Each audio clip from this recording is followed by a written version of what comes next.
Hi, this is Andy, and I thought I would go ahead and shoot a video to coincide with my weekly forum post. We're doing videos in one of my other classes, and I think it's an interesting way to collaborate and to learn more about each other.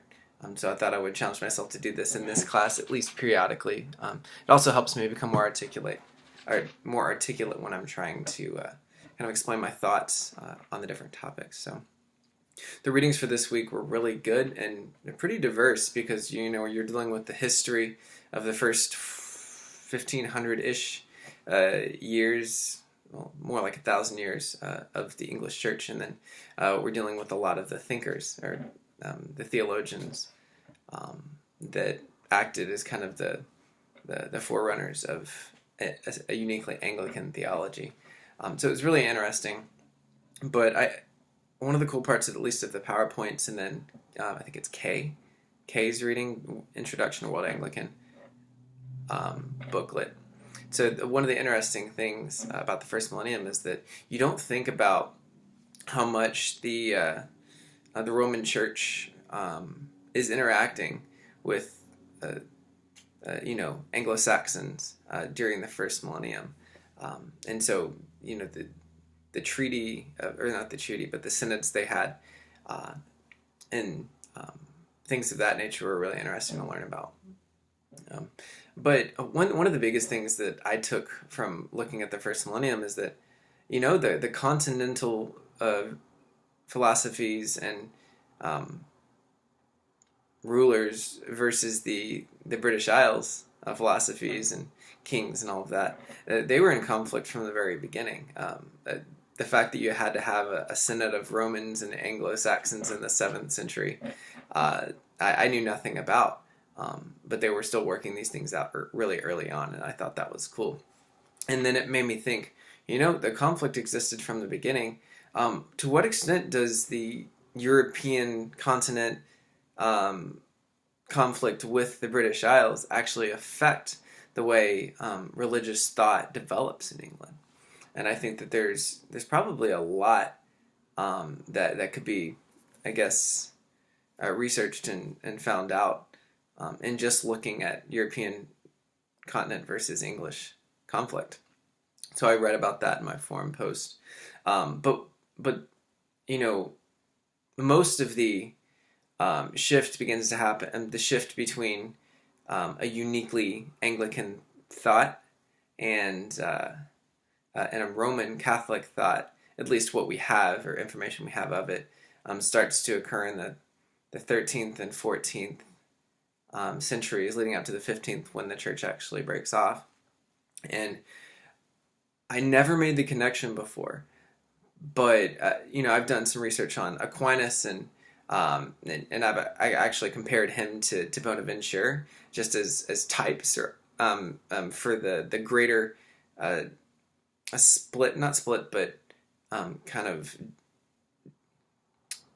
division between Franciscans and Dominicans. And so when I was reading and looking through and then listening to the lecture, looking through the readings and listening to the lecture, and you brought up Duns Scotus and William of Ockham,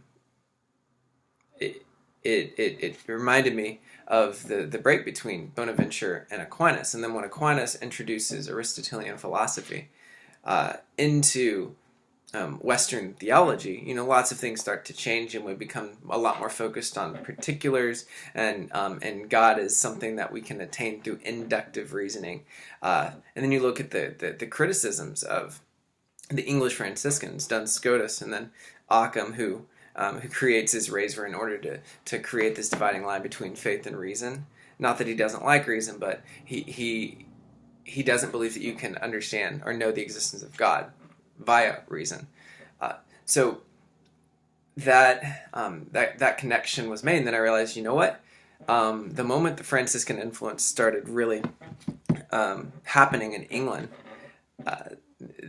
the Catholic influence would eventually have to start to wane. And then, of course, after these Franciscans, you've got Wycliffe, who really disagrees with a bunch of Catholic theology. I think transubstantiation is probably the most notable one, at least that I can think of, because transubstantiation, the doctrine of Aquinas, is so. I guess the way I put it is it's so specific, so particular, so something they would have done as scholastics. You always hear and what they were arguing about, like how many angels can sit on the head of a pin or something. And then you look at transubstantiation, and although it's not as crazy and not as trivial as the former question, it's still very specific. This is exactly what's happening with the elements. And Aquinas defines that, and the Catholic Church embraces it. And then things start to go downhill, at least from an English perspective, on Catholic theology. Not to say anything about indulgences or the political battles that were happening when the church moved from Italy to France periodically, and then there was all this corruption, and so you can see how it starts to develop. And I never made a lot of these connections before, and I know I'm rambling, but most of you probably won't watch the video anyway, so it's okay, because I'm also including a written form post. But it's really interesting. So the two major things, or my two major reflection points, are conflict between the continent and the British Isles, and then post-scholastic Franciscan influence in England. And I'm seeing these as really pervading influences in the eventual Reformation and break-off from Roman Catholicism with the Anglican Church. Of course, not to mention Henry VIII and all of that stuff that happened. I think all of these things end up influencing it as well. So I'm gonna stop there because I really didn't know what I was going to talk about when I opened up this video. But feel free to watch it. Feel free to turn it off whenever you want to. Nice to meet you all, and have a wonderful rest of your weekend.